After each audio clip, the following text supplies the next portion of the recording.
Eto, tanggap po natin ang report mula sa labas sa MP. Alam ko sa palaman na ready na ba? 6 na dagdag po na trucks ng Kapitolyo para po sa 2 pisong 20 pesos sa kilong bigas sa Nueva Ecija. Pinababasbasan. Narito ang balita ni Romel Roque.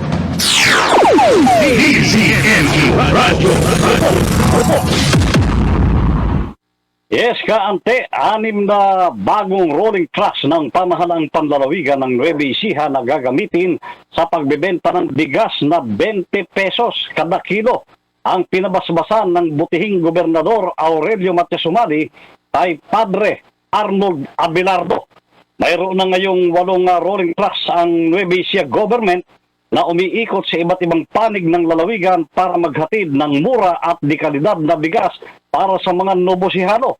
Ayunin ang pagdaragdag ng mga rolling trucks na mas marami pang barangay ang maikot at mas maraming mamamayan ang makinabang sa programa.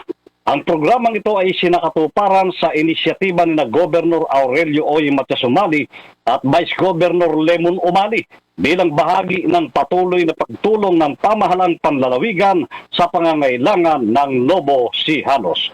Mula sa Nueva Ecija, ito si Romel Roque, nag-uulat sa Target on Air ng DCME 1530, ang Radyo TV. DCME Radyo. Maraming salamat kay Romel Roque. Swerte, meron kayong 20 pesos na kilo ng bigas doon, ha? Talaga naman.